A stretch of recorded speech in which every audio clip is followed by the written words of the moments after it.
What's going on, everybody? Welcome back to Phase 6, your source for music, business, motivation, and support. It's another episode of SOTG, Student of the Game. I'm on here live with my guy, Oz. One time for the one time. Hey, and if you guys like the last video that we did, we decided to keep it rolling because you all said that we should keep it rolling. So let's do it. Today we got another topic that just happened this week, right? Happened top of the week, last week. And I really want to talk about this from a business perspective because I feel like a lot of people might have seen it from like that's dope perspective, but let's talk about it from a business perspective and break down some walls, right? Break down that fourth wall on this particular scenario. Here we go. Let's play this clip. If you're not aware already, Jay-Z just did a deal with Moet Hennessy, right? Moet Hennessy is obviously a spirits brand. They have distribution all over the world. And Jay-Z did a deal with them in reference to his Ace of Spades champagne. All right, so let's jump into it. Let you guys see this clip. Here we go. Why this brand? Why did you come to Jay-Z?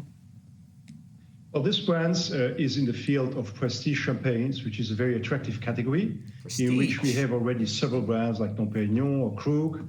But of course, what Armand de Brignac did, or what Jay-Z did with this brand, is really creating a new market of its own at a very high level, high prestige level of the category, touching new consumers, bringing new consumers to the world of champagne with a very disruptive way of marketing, of bringing the product across.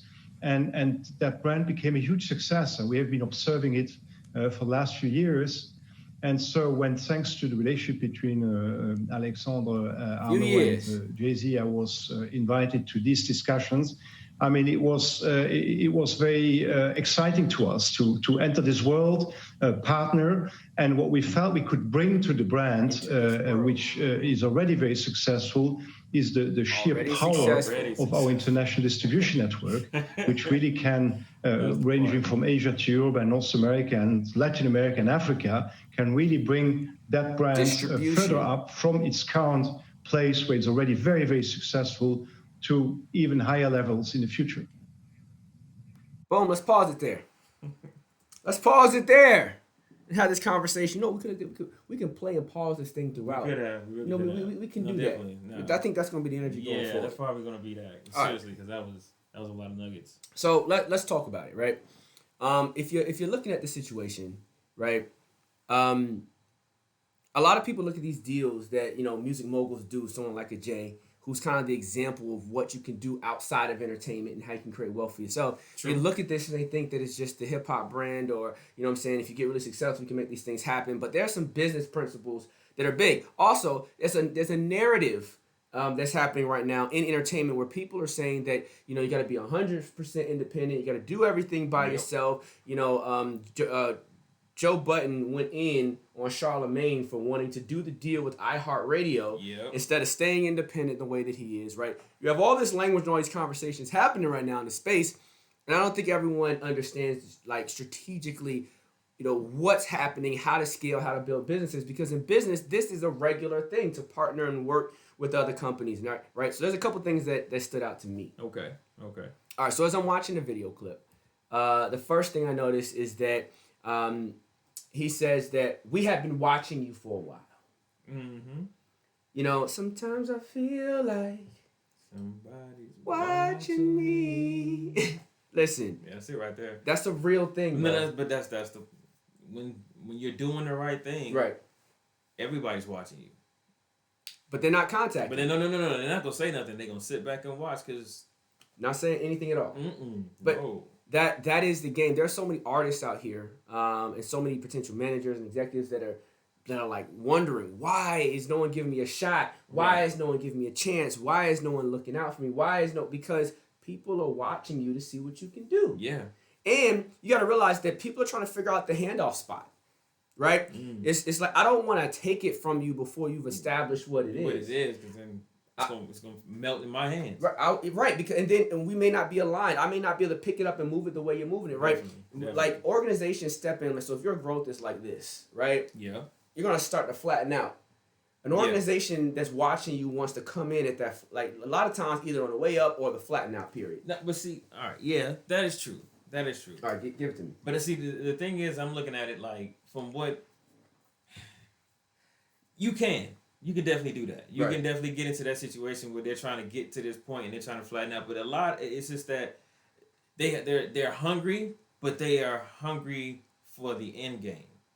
Right. They're not hungry for the work, and when you're not hungry for the work, that's what happens. That's if you don't get to that point where you can't rise up and level off, you're gonna be sputtering out every time because you're not being consistent. Who's hungry for the end game? Who's hungry? Well, The brands that are being watched, or the artists that are being watched, or the person that's watching. Who are you saying is not hungry? the one that's not hungry is the artist that's not being watched. The artist or the manager or whoever's in that space.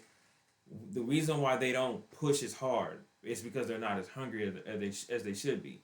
Because it's like it shouldn't matter who can give you the handout, who can step in and be like, "Hey, I got you. Let me take this off of your hands right quick." No one should be doing that. You shouldn't be expecting that. Those are blessings. You know what I'm saying? That's a reward for your work. If you're looking for the handout, you'll never get it. That's true. And Okay, I see what you're saying. I see the approach you're taking. You get what I'm saying? I'm just. Okay, I see where you're going. That's all I'm saying. So with your approach, you're saying that there's a lot of people, because we're talking about the audience of people that are putting in work. Yeah. That are wondering why no one is stepping in to aid, assist. Like, how come no one's investing in me? How come how come no one's putting my stuff on the radio? Right. How come they're not right? And this is so.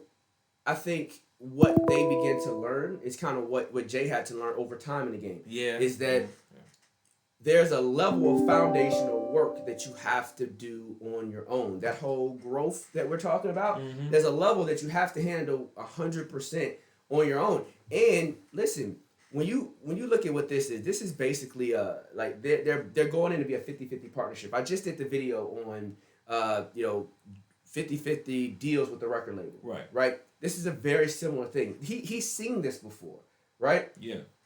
So him seeing this before, there's a couple of things I want to highlight even before we get deep into it. Yeah, that's true. Watch how he played it. This is the CEO of the company. He says, I got introduced through Alexander. Alexander built the relationship with Jay, right? We'll go back earlier in the clip where Jay was talking, but Jay was basically saying, hey, they were stand-up people. They said they're going to call on Tuesday. They called on Tuesday. They said they're going to... He's watching their character. Where did he learn that? Dealing with the record labels. Because dealing with the record labels, they'll say they want to sign it. They say they want to do business with you. They want to come and take your assets and not do shit. Right. He wants to see how vested are you. Yeah. Right? So even at that level, it's like, oh, you Moet Hennessy? You want to rock with me? Okay, we'll see. You said you're going to call me at 10 o'clock. It's 10:05. Y'all not serious. Right. Like, that's the reason why business people are big on like timeliness and punctuality and all that, because everyone's testing everyone to see, do you really fuck with me like you said you fuck with me? So hold on, let me keep going. You got the Alexander. He talks about Alexander, right? Yeah, he did. So first I'm watching you. Okay. Then obviously, either at his guy, if you translate this into music, if you're the CEO, basically your A&Rs are going out there trying to find the next talent. Yeah. Right? Yeah. They find Jay Ace of Spades. They've been watching him for a while. He's been bubbling in the streets. You translate business, all the same shit, right? It's all the same. Yeah. They go out there, they recruit him. He comes in like, well, shit, I'm a boss. You ain't just gonna come buy me out. That's not happening, right? I'm good without you. So they have to figure out, well, what is the value that we can provide to you? Because if we don't have a play, if we can't add value, then there's no reason for you to do the deal, no matter how big we are in comparison to you, right? Right. So what is the value that they can provide? Distribution, which is the reason why a lot of artists go to distribution. What did he say? We can get you in Latin America. We can get you in Africa. We have X amount of stores all around the country, all around the world. True. Right? So what does that mean for Jay? If let's say Jay is doing, I'm going to throw out random numbers that we know are much higher than this, but let's do a small number. Let's say he's making $1 million today, right? He's making $1 million a month today. We know the numbers are much higher than that, but let's say that's what it is. All right. If it's $1 million a month today, and you turn around and do a deal where you're giving someone 50%, right? That means that I gotta be doing $4 or $5 million a month after this in order for it to make sense. Right. Right. So now, even after giving you 50%, I'm now at 2.5 a month. Right. If you increased me 500%. Right. Can you increase my market share? Or my revenue gains 500% growth. Right. So when you talk about increasing their distribution channel, you're talking about increasing the amount of revenue that they can get access to. You're probably talking about additional capital. You're talking about an upfront buy-in. No one's talking about the dollars here. True. If you want 50%, you had to buy into the brand just to be a part of this shit. Yeah, that's real. Then you got look. I did the work. I'm gonna keep doing what I do. You're partnering with me because you like what I do. Right. Another thing that he said is that they have a unique way of marketing the product, and he said disruptive. Yeah, that's the part that I want to really get into, because it's like in the beginning he said they disrupted the champagne industry. True. Because he came in there with the idea of well, the way he described it is that they came in and they brought a whole new demographic, a whole new audience to champagne. Right? Jay-Z says in the beginning it's all about high class. He talks about how you got to be able to, if you're going to talk about expensive stuff, you're going to be the most expensive and do the most expensive thing that you can do to make that happen, in so many words. Right. And the way that the way that he has described this situation, coming from the perspective of an investor, of a distributor, he's looking at it like he's amazed, right? Mm-hmm. He is impressed, right? The way that he came in and just took over, to the point where he says, I got to buy half. Mm-hmm. I want half, because you're going somewhere, right? And if you don't see that part as being a manager, as being an artist, if you're not trying to disrupt the industry, hit them with it, right? Yeah. How can you expect for anyone to come to you and say, I want to put something behind you? That's what I was trying to get with the whole entire thing. Because you've got to be like, you've got to be, you know what I'm saying? Because you've got to be disruptive. You got to be able to go into that situation and take over. Netflix disrupted. Matter of fact, they're disrupting their own brand and their own style, so that every time they're coming out with something new. It's the same concept. The way Jay is doing it, that he did with Ace of Spades, right? Ace of Spades, yeah. So it's just like, all he had to do was, he did him. He worked. He focused. Mm-hmm. He had his time and effort into that type of his type of business. That means he put all his energy into that product. Meaning, I'm going to take over, and I don't have to get your fans. I'm gonna bring my fans, and your fans are gonna be my fans, because my fans are what knows what real luxury looks like. So, look at who we brought, and they're gonna look and see what you have, and they're gonna compare you to me. Right. And if you don't stand up to my standard, they're not gonna rock with you. That's why you got to get with them. If you can't beat them, you join them. And I'm looking at this situation just like, man, you got to applaud Jay-Z. You got to applaud him. You got to applaud him, because he just, the way he just was doing what he did. Like you said, he was being a boss about the situation. Mm-hmm. He wasn't really worried about, he wasn't really worried about who was watching him. He was watching himself. Right. You know what I mean? And I think that's the concept that you got to do as an artist, as a manager. Watch yourself. Don't watch everybody else, because you'll get caught watching people. What Joel Santana say? Don't watch me, watch TV. You know what I'm saying? This pay-per-view, you got to pay for this. That's what you end up doing. You watch everybody else, and you start paying for what they got. Well, here's the thing. When I look at this deal and I look at what's required, is I feel like so many artists miss it. Oh, yeah. Because not even artists, executives, A&Rs, everyone misses that. They miss it because we're so busy trying to flip, right? A big part of hip-hop culture comes from street culture, comes from dope culture, comes from the flip, right? I got to get this, I got to flip this. I got to get this, I got to flip it, right? But when you're building a legacy, when you're building a brand, it's something that people want to be a part of, something that you want to hold and keep within your ownership for a long period of time, the mindset isn't flipping. No. The mindset is, I want to build something. And so, I think this whole time that he was building Ace of Spades, there's no way he was building Ace of Spades thinking, man, one day someone's going to buy me out and I'm going to make all this money. Right. That's not the mindset. Right? No. And because if that was the case, he would have sold it a long time ago. Yeah. That's right? That's and he would have sold it for less, and he wouldn't have been able to retain as much. Right? So when you look at, he was genuine about, I want to build a really dope brand and service the community, and I want to be a staple. And by you being that creates the opportunity, because people see the authenticity, right? When you talk about long-term ownership, people that are playing the long game, that want to be in business for a long period of time, they're looking at how you handle the short game. So if you're making short plays, right, and you're not thinking about the long game, they're like, I don't know if I want to be in business with you. Like think about a sports team, Okay. Right? Okay. If you was watching a sports team, you was like, oh, this is a hot new young quarterback, and every other play he throwing it 30, 40, 50 yards, right? But Right. you know, every now and then he turns it over, and it's always 3rd and 10th. It's like, God damn, you're not getting the inches. You're not getting. You're not. So like you start at least looking at him. It's like he's talented and shit, but I don't know if he has what it takes to take us to the Super Bowl. I don't know if he knows how to play the long game. I don't know. You look at his relationship off the field with the other players. Like this, is this someone I want to invest in? You start looking at other things because you're making a long-term investment. You're investing in a player that. How does he perform in tight situations?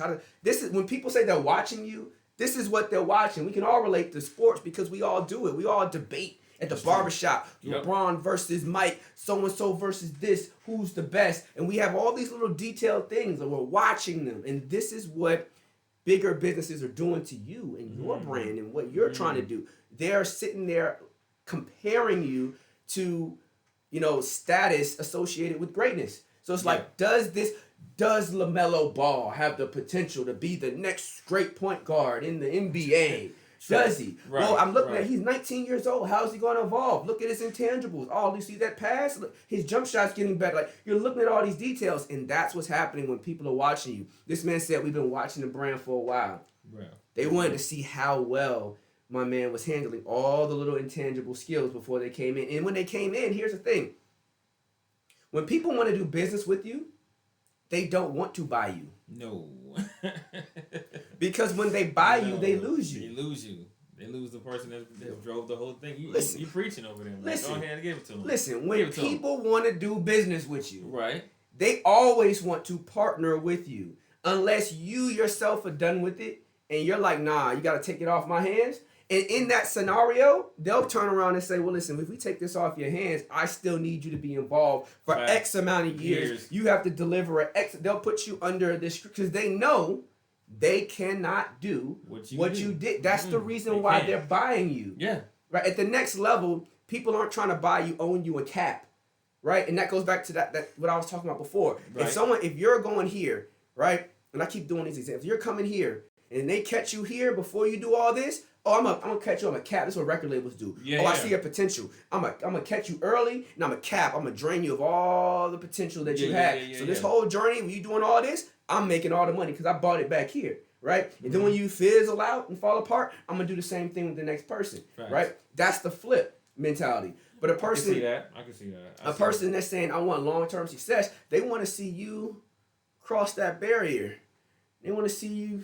Your long-term growth, and at that point, they know there's no cap I can do because think about it. This is Moet Hennessy. Yeah, they could have came out and they did try to come out with a competitive brand. Actually, they already have competing products at the same price point, but they can't do the same thing that you did.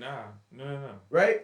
But that's the. And if they would have bought it early, I'm sorry to cut you off. No, you go. If they would have bought it early, they wouldn't have been able to get the upside that they can now get from partnering later. But that's the quality of the brand. You know what I'm saying? Right. Like when you invest your time and energy into a brand like that, everybody's gonna want to do that. And I think that like I said, what Jay did in this situation, he played the long game. He played the short game, right? Right. To make sure that he can get there, like you said. It's right. Man, I look at it and I say, man, like to have somebody that big, right? To admire you, to see what you're doing, and to say I want to get half. Going into that space, man, is like you see that happen all the time, but because it's not a lot of money like added to it, there's not a lot that people don't value it so much. So it's like those things happen in government all the time. Yep. They happen in day-to-day small businesses. You get what I'm saying? And when you got to see it in all its glory and how it operates, but when people really get the concept of it, it takes you. It's really you're literally studying exactly what needs to happen. You said it, man. You done set me up. Listen, so check it. When it comes to these types of deals, when I had to go from being in a more corporate industry space, when I went from like being in a space where I was in the game around the celebrities, around that environment, to being independent and having access to none of that and not being able to move that way. I learned the values and principles of this boss shit at a different fucking level, right? Yes. So because I realized I just had this conversation with a friend of mine who they are they got an artist and they were shopping artists over to Atlantic, and Atlantic didn't bite. Atlantic wanted them to go a different direction, stand the third, and this manager is contemplating,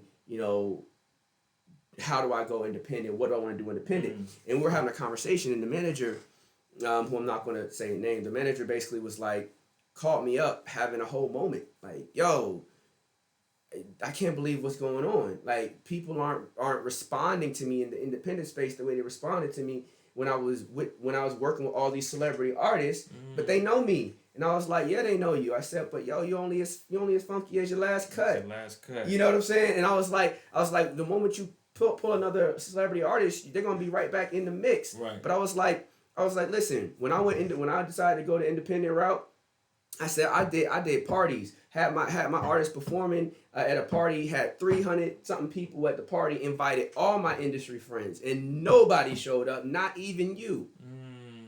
The person was on the phone like, damn. I was like, that's how it is. I was like, but then when we started moving, getting traction, now there's A&Rs at the show. Everybody. I was like, that's how it works. And I was like, yo, you gotta recognize that you gotta build something of value for people to rock with you. That's real, right? And people can listen to this and say, well, your relationships weren't tight, this, down, the third. I mean, I can go kick it with them with some of the people I invited. I can go kick it with them. We can just go hang out and go bowling.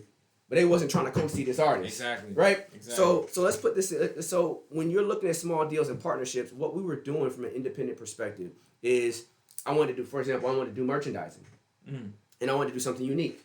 So we found, I went to, if you're in the community, you'll notice these people that make copper this and copper that. There's always those little boutiques and shops. Yep. I found someone that was doing that. I was like, yo, that's dope. We got a brand. We want to partner with you to do the brand. You make the jewelry. You take 30%. Right, we'll cover the cost. You take 30, we take 70. You make the jewelry. We're gonna set up booths at all of our shows. You sell the jewelry, right?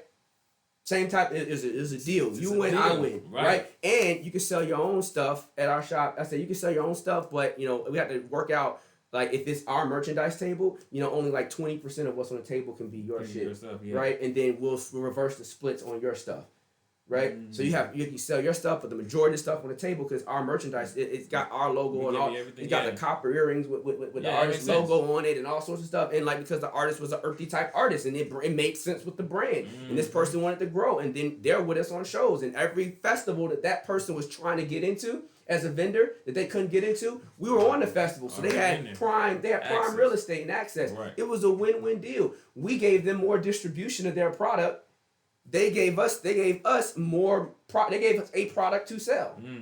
It was a win-win situation, right? Everything that I did was about creating relationships that made sense. Every partnership that I did along the way. I think about that deal. I think about the what I was doing with videographers, right? I partnered with videographers. Like there was a corporate group of videographers. They did all this corporate work, and they said, "Listen, we want to get in a space where we can do more creative stuff. We want to add more value. We want to do this. We need an artist that we know is going to create exposure for our brand."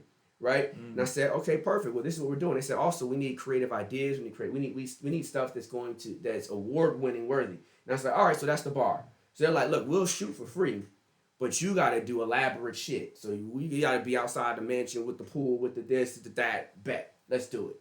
You know what I'm saying? Let's do it. Right? We were working on partnerships with brands and brand deals. Like, okay, so this could be on. So when we shoot your video, it's not just a video; it's a commercial as well. And they're like, we can pitch ourselves as we can do commercials. I was like, yeah. We were already talking to the brand at the time. Like, we're talking to the brand. When you're shooting this, you're shooting a commercial. You're shooting a high quality video. You're shooting creative content. We're gonna make sure all the extras and everything you need is fucking there. You just bring your team and be amazing. We understood their need and their value. They understood ours. We need a dope video. They need some award-worthy type shit, and that's what we was trying to do, right? Fast forward, they ended up winning an award for some shit. Not off us, but they ended up doing like they had a goal, they had a vision. And I could go through every single relationship that we built, whether it was with the booking person, it was us understanding a need that they have, a need that we have, and recognizing how we can both get to the same vision, the same goal, and that was independent. And so when I look back on the team that I created, the graphic designer that was on our team is now a creative director at one of the top media companies in the country. The producer is now a sound designer and supervisor at one of the top media companies in the country. The one of the video teams that we worked with is now they were just not video. They were a social video blitz team, and I was trying to teach them the game and telling them all sorts of stuff. Right now, they have 3 clients, all of that they manage and own. All of them have about 1 million subscribers apiece, right? One of them 600,000, the other 2 are at 1 million. They have the video team that we were shooting with. They ended up getting an Emmy for the work that they did. One of the marketing people that we're working with is now doing marketing for industry for in the music industry for industry level talent. Right. Open their own agency. The person that we had doing set design ended up doing media, working with a media company that's established and all that type of stuff. The person that was aiding the assistant to the set design is now a manager of an art studio. Like everybody, and when I pulled all these people, when I go back and pulled all these people, none of them were at that level.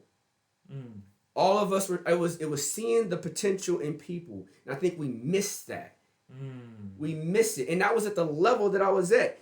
Like Moet, Hennessy, they're at this level. They're seeing the potential at that level. Right. What artists are missing with these deals is you got to be able to make this Moet, Hennessy move at this level at the bottom. Right. Like you got to see the person that's in there hustling, that's grinding. Yeah. You got to partner with them and go, how can we win together? You got the shit. You got the shit that I got. We both got it. How can we work together? Like that's the whole thing. That's the whole plan. Like that's the whole way thing. You're gonna win. Like you said, if we're not meeting at that level, on the ground level, right? If you're not playing at that game, how can you expect to play at any other game anyway? You can't. It's the same shit over and over again. It's the same shit. So when I watched this video, what I was getting from it was that like Jay was using all the skills that he previously mastered, right, to create something bigger. Like once you have the skill, you have the skill, you have the skill, right? Right. And so it's like there's really no difference. There's no difference but scale, right? So when you make a decision at this level in the game, right, and then you move up to this level, there are new variables. The principles that bring the deal to the table are the exact same, but they're new variables. So now you gotta know your shit. So when I do a distribution deal, when I did the merchandising deal with the local merchant, right, that's one thing. But then if I scale up, it will be the exact same conversation with the larger merchandising company, except for now they're talking about, global regionality and, you know what I'm saying? There may be there's tariffs and different taxes and fees, and I have to know more shit. Right. You know what I'm saying? And who's handling what side of it. The accounting's different, because like even with that merchandising, I had to structure the accounting. How do we know who sold what and that you're not taking money from me and that you're not like all that shit. Like you learn all of that shit. So then when you do it at the next level, you can pay attention to the board. You can call bullshit on. You learn to call bullshit on the multi-million-dollar deal by doing the multi-thousand-dollar deal. That's it. Because when someone's taking money, they taking money. Yes, if I made $700 and you took $200, then like what the fuck? You know what I'm saying? What the fuck is up? First off, what's up with me for not being able to stop it? Yeah, or, like if I don't find it till 6 months later, for real, when people got over on me, I took it as a lesson. Like, okay, you got over on me. I missed this shit. I'll never miss this shit again. Now I know. But at the same time, now that I know, I'll change up the play and make you aware that I know and never fucking tell you. You don't have to address it. Either I'm gonna decide I'm gonna keep doing business with you or I'm not. That's it. Because if I'm sloppy and you took advantage of the slop, that's my fault. Then that's on me. Now to decide, I'm gonna decide: do I want to punish myself or do I want to punish you? Is there another vendor that I can work with that's better than you? Like that's my process, that's your right? Process. Yeah, that's my personal process because I hold myself to a certain level of accountability. But at the same time, that changes the trust variable. And so when we move forward in business, I'm the loyalty ain't there on my end no more. So now when this other opportunity comes up, you're like, man, I've been doing this for you for 2-3 years. I'm like, yeah, but you also stole from me. Right. At this point. At this point, you didn't think I knew? No, I just if you'll steal $200 from me, you'll steal $2 million from me, bro. I can't rock with you. Exactly, but that's the game that you gotta play. You know what I'm saying? But that's the lessons you gotta learn on the way there. Like you said, you took every loss as a lesson. A lot of people take losses and they're like the whole world blows up, right? And it's like you gotta be able to be relentless in your want and need to succeed. Right. Like, you cannot stop. Right. And nothing in this world should be able to stop you from reaching your dream, finding your personal destiny, getting to your purpose. And if you're saying it's in music, you gotta learn it at the bottom level. And honestly, in everything, in anything dealing with business, you're gonna have to learn it at the bottom level. But in music, you can be taken advantage of very quickly. Yeah. And that'll destroy. But there's a logic that I don't think everyone sees, right? So what is it? Like, so here's the thing. When I'm focused on stuff, I look at what does it take to get my goal accomplished, right? Right. And sometimes the street code or the thought processes that you've established on how things should go, the illusions that you have, may impede success, right? Right. So take the situation where someone steals from you, right? People respond to theft in different ways, right? Some person may respond to, like, you stole from me, this is a street situation, I need my money, it's going to be a problem. Right now. You know what I'm saying? Who the you think, the energy can go there, right? And I've seen that happen a lot, where you got a street person dealing with a green person. The green person don't even know what the hell is going on. You know what I'm saying? Train wreck. Right? Or like, hey, like everyone ain't good at math, right? Like, just simple shit. Like, everyone, and then you're like, did you know or did you not know? But right. all this type of stuff comes into play. So it's like, all right, I gotta have my accountant in place that's checking over everything. You gotta watch the accountant. You gotta have someone to watch it. Let me see the books. I need to see the numbers, right? You're always but checking. the response is, what does it take to win? So here's the thing. If I'm in business with you, something goes awry. Anything goes awry, big or small, right? And I'm just using theft as an example. It could be you didn't show up to the location. Because you didn't show up, we lost money, right? You merchandise was damaged because you didn't handle the distribution and shipping right. So now I'm coming in to handle the distribution because you fucked up. We lost X amount of dollars in purchases, in POs, right? Purchase orders or whatever, right? So, like, all that type of, like, so anything can happen, right? The question is that I ask is, what do I need to win, right? And does removing you right now impede my success? And if it does, right, if it's prohibitive to my success, then removing you is not beneficial to my long-term goal. My short-term reality may be I'm upset with you, I'm angry with you, I'm disappointed, I'm whatever I'm feeling, right? That's real. All emotion. That's real. Right? But from a business perspective, what do I need to win? And if I have an emotional response to you that I'm not comfortable with, then it means that, one, I mean, my discernment wasn't where it needed to be when I made the decision initially to bring you on.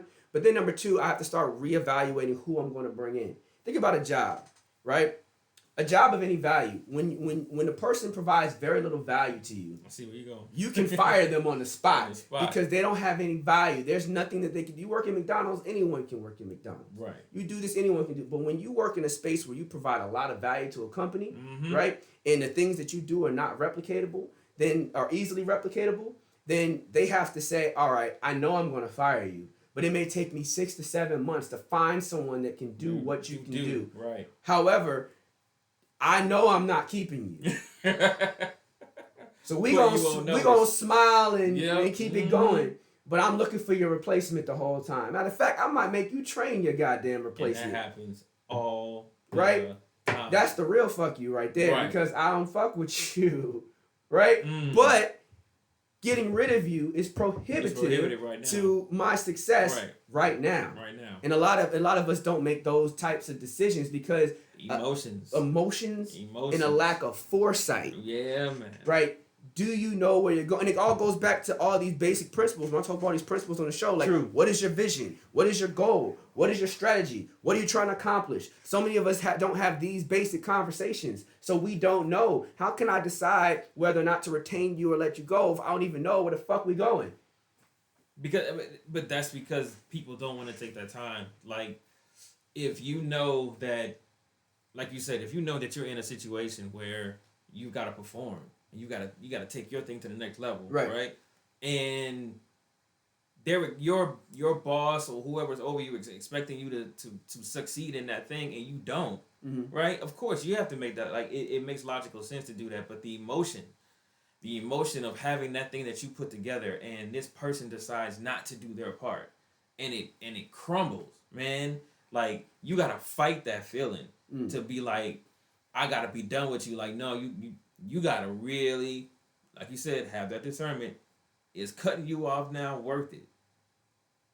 Right. And so for some people, the answer is always yes. It's always yes for a lot of people. And I don't agree with that philosophy. It's not, because it's not a good philosophy. I'm trying to win. Nah, winning does not mean losing right now. It does not. You know, like think about, you know what I'm saying? Like think about how many teams want to cut a player, but they can't right They now. can't right now. Oh, I don't like you. Oh man, You messing up the whole locker room chemistry. Yeah. But right now, I can't figure out where I'm going to move you.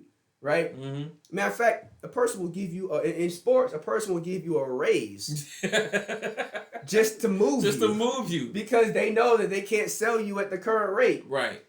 Right. So they gotta try to make you put that carrot in front of you. Come on now, I need you to move. I need you to do something. I need you out, and like sometimes you gotta pay for progress. Right. So you gotta pay. You gotta pay to get rid of problems. Yeah. That's true too. Like the situation. I need you to go. So when I look at this video again, I'm like, yo, it's a different frequency. No, it is. It's a different frequency because the fact that CEO is like, you know, I had to introduce, like the CEO of the company can't just call and, oh my God, I had this conversation recently with someone. I was like, just because you get power doesn't mean you can control everybody. Right? Appreciate that, man. You can't control everybody. There are people that no matter how much power, no matter how much money, no matter how much you got, you can't have access to that. So you can't ever get the big head. So we get a lot of times in growth, you have a big head moment where you think you're the shit. And it's because the people that you have power over have no power. But when you start talking to people that are finding themselves, that aren't fake, that aren't living on a fluff, that that's why Russ moves the way he moves as an independent. He's like, my power is the people. Right. What's that movie? Well, there's people, there's power. Right? Well, our power is the people. Right. I got X amount of people marching behind me that support me and what I do. When Lupe Fiasco is like, you can't hold my record. Right. Because I got people that support me and what I do. I got power. You can't stop me and what I'm gonna be good. Masterpiece, like I don't need none of this shit. I got my shit together. Right? When you're standing on a foundation that you built, this is another reason why you can't take those quick plays, like those quick flips. Is because when you're standing on a foundation that you've built, no one can come in and just take it. Because first off, you created so much value that they can't take it. Even without you, it doesn't work. Right? Typically. Right. And then number two, you set the stage. So Jay is like, yo, who are you? Right? Respect, nice to meet you.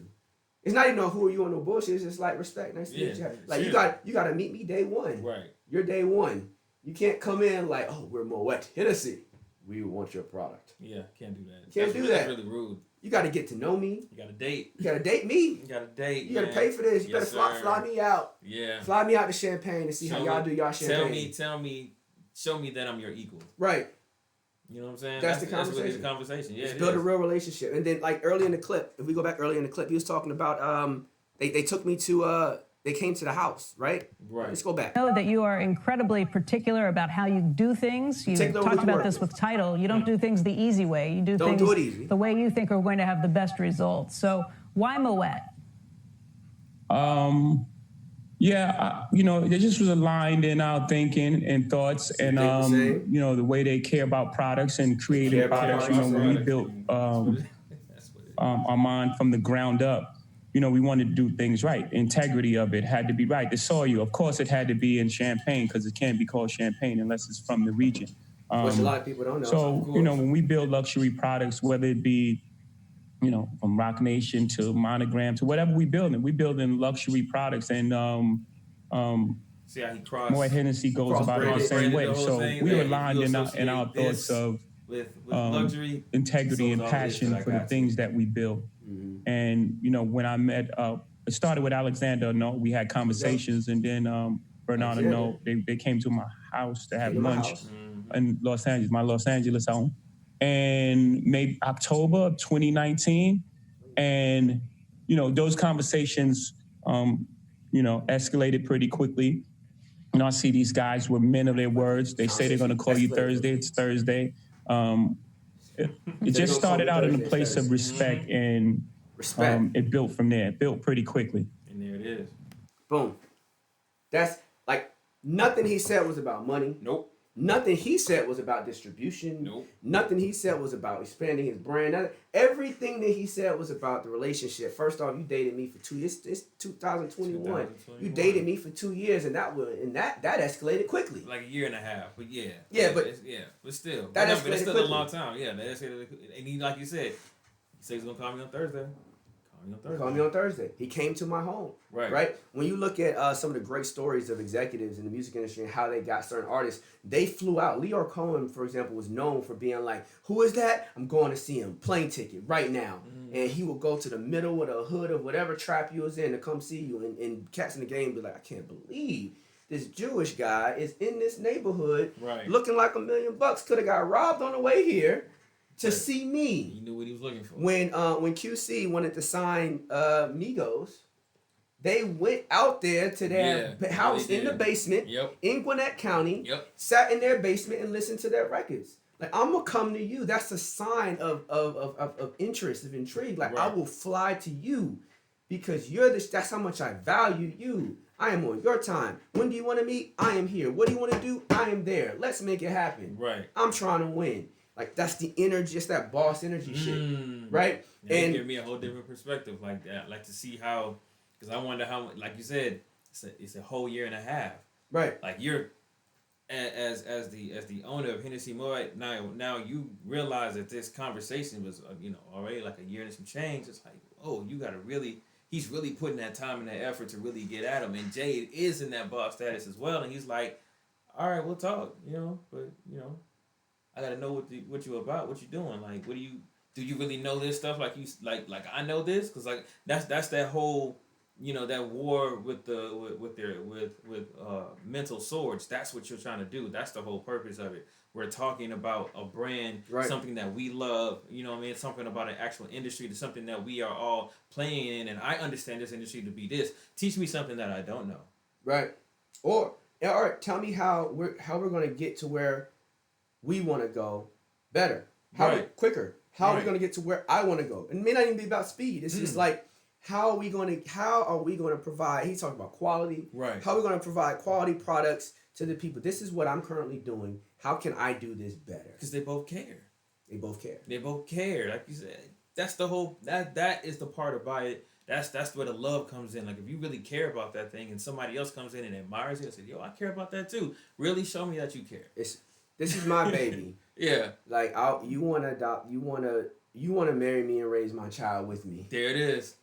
That's really what it is. That's really what it is. If you don't have kids, that's hard to really understand. Oh, man. But if you do, it's like, you know exactly. It's like, yo. Man. Yeah. These are my kids. I just can't have anybody around my kids. Right. I just can't have anybody trying to do, like, I got to be able to leave and know that my kids are okay when I'm not in their presence. Exactly. And you're around. Because now that we're in a 50-50 relationship, that means we can expand. That means if I was a single parent, now all of a sudden I get to take on more hours at work because you can handle half the load. I can go take on opportunities that I couldn't previously take because I didn't have the time now. And so while I'm taking these other opportunities and I'm expanding, I never lost sight of what I was doing, but I'm expanding too. Can you hold it down when I'm not there? Like, it's literally like you're a single parent and now you're bringing in a partner to co-parent with you. Yeah, to help raise this little one. Because that's all it's about. Like you said, it's about expanding. You got to grow, because if you're not growing, you're dying. So therefore, you got to get to that point, right? You got to be able to have that opportunity or that space to be able to operate in, so that you can be like, hey, I'm going to go ahead and take this to the next level. I want to do it with you. I understand that, you've been doing very fine by yourself, but let's go higher. Right? Let me show you what I can what I can take you, what I have to offer you, what I'm bringing to the table. And that feeling on both ends, from Jay's end, from being sitting there and having that energy and being brought to them, in the fact that he's decided to come down to Jay like, yo, I want to have this conversation with you, right? I know what my brand can do, but I'm watching yours. I like the way yours move. Let me learn more about you, right? And the more you tell me about you, I get intrigued. I want to know more. I want to learn more. I want to be involved. You know what I'm saying? We're both passionate about the same things, because I want to learn and you're willing to teach. And it's on, and it goes back and forth. Like I said, it's those mental swords. You're going back and forth. And you'll tell me, like I said, tell me about the industry that I don't know. Well, tell me about your brand that I don't know. because this is what I saw. Right? This is what I wrote down. This is my notes on it. How'd you do that? How'd you do that? Yeah, exactly. Right. I want to know. And here's the thing. When it comes to the how.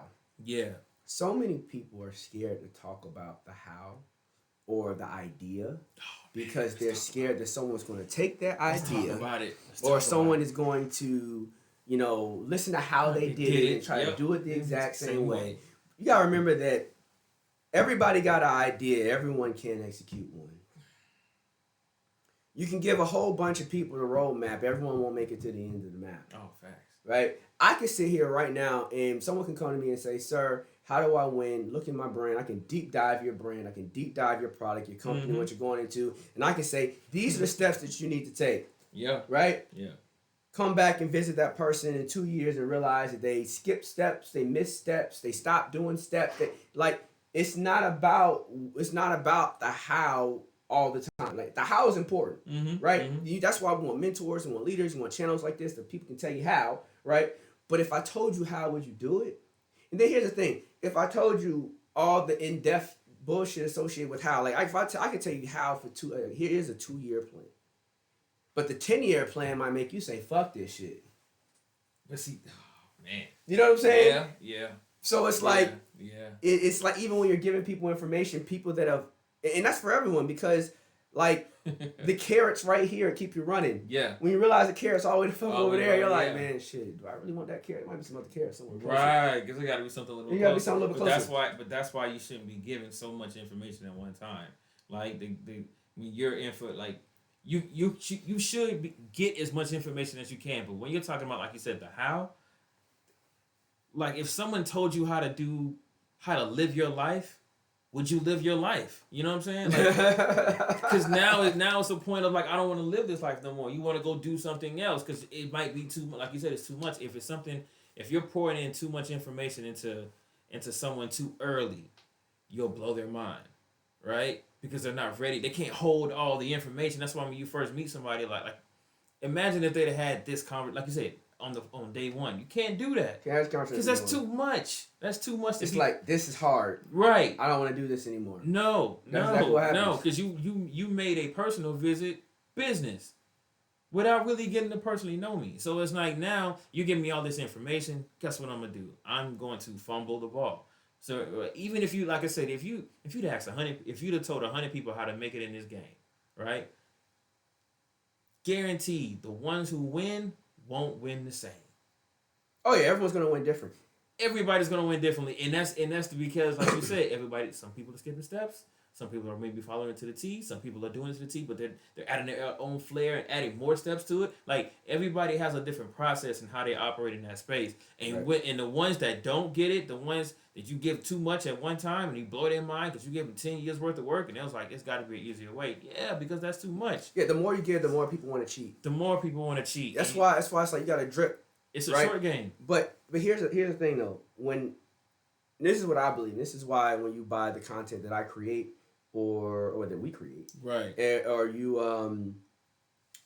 come to me for a consultation, or if I'm helping you with your marketing strategy or some crap like that, right? Like I don't do definitives. I do principles.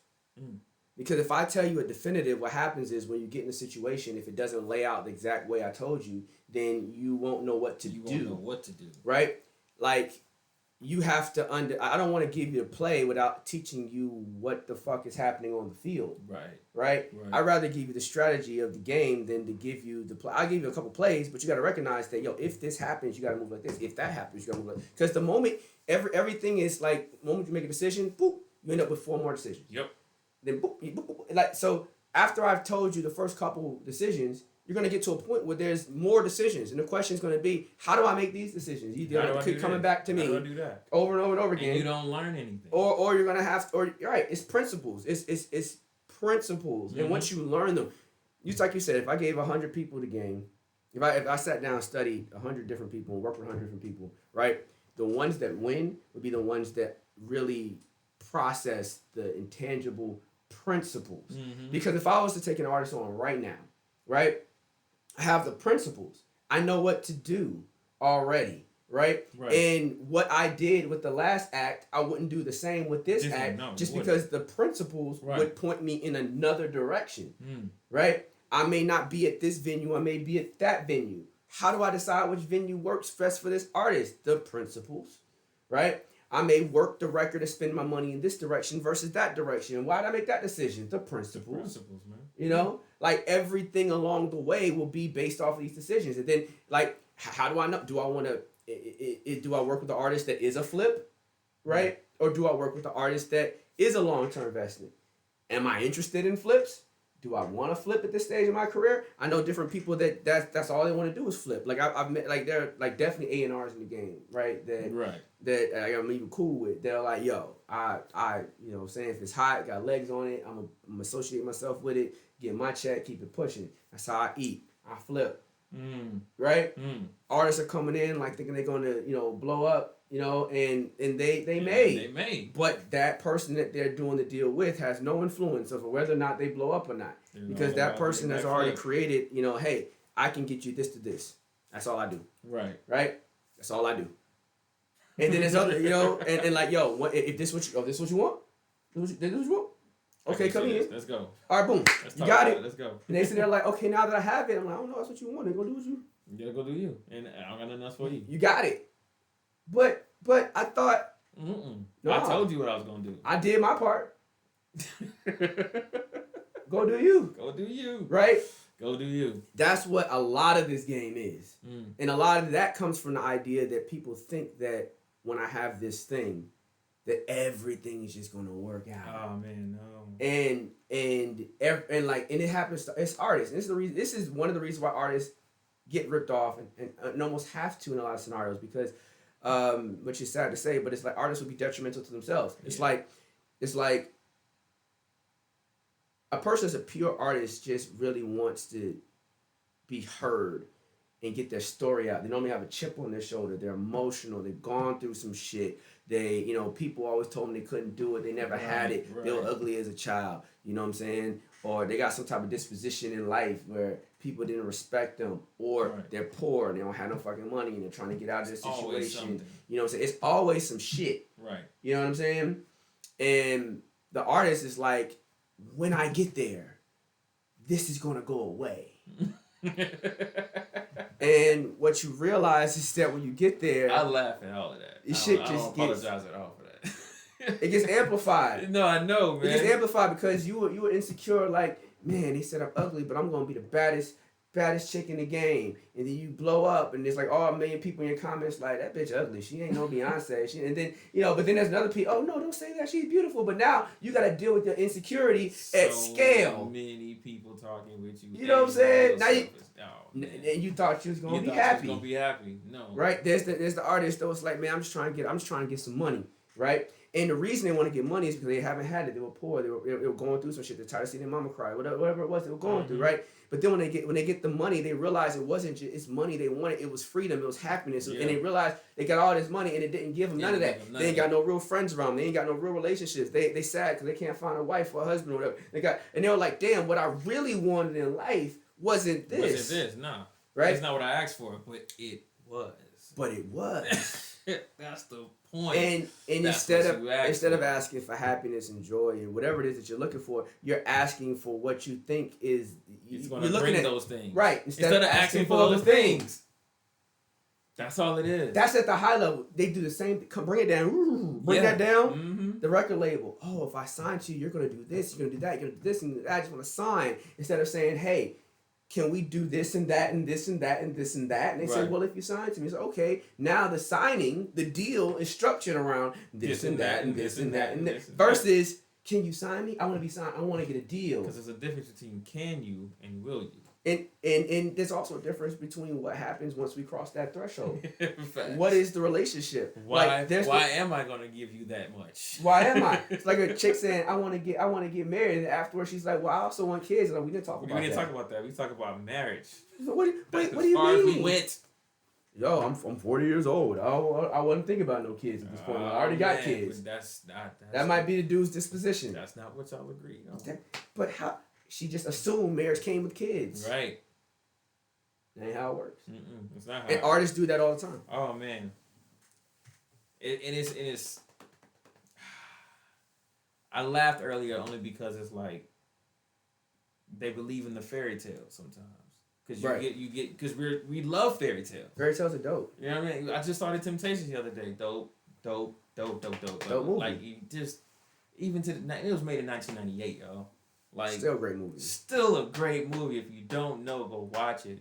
Go watch it. Man, we're gonna do a breakdown on that one. Right? We definitely should do a breakdown. We do gonna do a breakdown. 5 heartbeats. Yes. Idolmaker. But it's like fairy tales are only stories of the winds.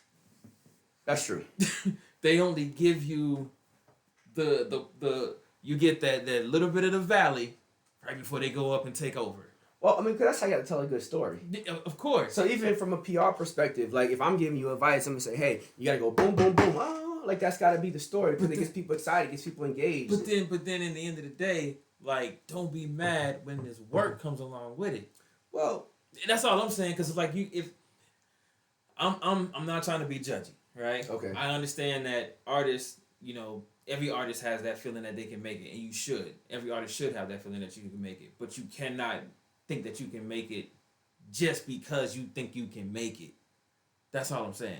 You've got to be able to know, like, if you're going to have a plan, have your stuff planned out, knowing that you're going to hit this goal, to hit this goal, to hit this goal. Because if you just go in there thinking that I'm going to make this fire beat, this great song, I'm going to go out there to the clubs, I'm going to shop this around for the next 6 months, and I know I'm going to make it. What does that mean? Well, but here's the thing. Well, what does making it mean? And then on the other side, I think there's a dual because you can't forget why you're doing it. And so like, I agree at a high level, but at a micro level, there's a need to have that feeling because I get that. You're constantly like, I'm going to make it. This is going to be a time. No, not this time. That's what keeps the carrot in front of you. I'm going to make it. No. I'm going to make it. That's the short game. Yeah, but that's the part of the short game because you do think everything you're gonna do you're gonna make it, but you still need to have that logical part of you saying. And that's the reason why. Like, hey, I get you. That's the reason why I say you gotta have management. Yeah. You gotta have representatives because the people artist, gotta be there. The artist has to be thinking like that. The artist gotta be thinking about, yo, I'm gonna make this next song's gonna be the dopest song ever, and then you have to have someone else that's thinking, how are we gonna make the greatest album? What are we gonna do when we get it? Like there are two different thought processes that are going, and then there's a trust. There's a trust between the business side that's saying, I trust that you are not gonna fuck up the creativity, that you're gonna be committed, you're not gonna give me no bullshit, that you're gonna give me what I need to be successful. True. And there's a trust on the creative side to the business people saying, listen, if I pour my heart and soul into this and give you the best that I can possibly give, that you're gonna do your due diligence to make sure you expand it to as many people as possible to ensure that my art gets out there. That's really what it's about. I think that the best artists have this combination of two things. They're passionate about the actual music and work that they do, and they're willing to bust their ass to make people hear it. Those two things are, I think, the fundamental qualities that every artist needs to have in order to build success on top of it. Right? That's it. If you have those two things, there's a place that we can go from here, right? Because just that will automatically accelerate your growth. And then it's about, like Moet and Hennessy, it's about people watching your growth, and saying, I'm going to get involved with this one now. Right. Because that's what it takes. A lot of artists are like, I'm looking for a manager. But it's like, what do you want to do? Sit down in a room and negotiate? Like work. Yeah. And then the managers will come to you. Because they're watching you. When I was out on the scene, I was watching so many people. I was thinking about who was going to work next. Who's the next artist we're going to bring through? Who's the next? And it wasn't just artists. It was like I was looking at the next manager. I was looking at the next producer. Like I go up to artists and have a conversation with them just to figure out who their producer was. Artists are like, oh yeah, thinking I'm gonna holler at them, but I'm like, yeah. So who did these tracks? Oh yeah, my guy. Now I'm calling a guy. Yo, you dope. You know what I'm saying? Right. Nothing against the artists. No, nothing against. But everyone's open. Everyone's in the market. Yo, are you exclusive? You want to work with other people? What's up? What's the story? Who did the choreography? Who did people are watching everything. Facts. Right? Everything. The guy that mixed Trinidad James' record, All Gold Everything, ended up getting a deal at Universal to be an engineer. I think it was Universal. right? Yeah, it is. I think it was with a major, but to do engineering, because once they figured out, oh, this dude Trinidad James at the time wasn't a talented rapper yet, right? And I don't know how you judge rap. If you'd ever say he's talented, whatever, that's a hip hop debate. Right. But at the time, the engineer was like punching the fuck out of the record and sliding the mix that he did to make that record sound gold all in my chain. Mm-hmm. Gold. The label was like, why is this shit hot? Who got the sauce? And then he listen to another James record, like, oh, I don't think it's him. Mm-mm. You know, it's the management team. Did they manage the fuck out of this? No, they would. Was it the marketing team? What did the marketing team do? Oh fuck, this engineer. Somebody did this. Like everyone, they're trying to figure out who did this, who made this hot, yeah. who broke it. For real. I want to hire you. I want to work with you. I want to be in business with you because you have some shit, right? And that's at every level. If you're the person trying to add people to your team, or if you're the person that's looking to be added to a team, you have to recognize value. Yeah. And I think that's what we learned from this J Clip. That's what we learned from this J Clip. Exactly what we learned. So, I hope this video was beneficial to all of you guys that are watching. I hope you're enjoying these types of conversations. Student of the game. We're going to keep them coming. Send us some clips. Let us know what video you'd like us to break down. Definitely. What video you'd like us to talk about. Because as you can see, we're not just going to talk about the video. We're going to break down some psychology. We're going to break down some actualities. I'll probably always give you guys some real stories from my own or my own experience or experience of others that I know. And, we create great dialogue and great conversations because at the end of the day, you can learn something from all these clips. We call this student of the game. Definitely. Because I want you to be a student. You have to see beyond the clip, right? Stay working. Focus on the details. Listen, I don't know everything, but I know a lot about a little bit about a lot. Always trying to give you guys everything that I got right here on Phase 6, out here with my guy OZ. You know what I mean? One time for the one time. And do this one thing like I always say y'all before, man. Just be better than you were the day before. You know what I'm saying? Because that's the main purpose. That's how you work. That's how you work, man. That's how we work. Let's do it. Let's do it. Enjoy your day, guys. Peace. We out.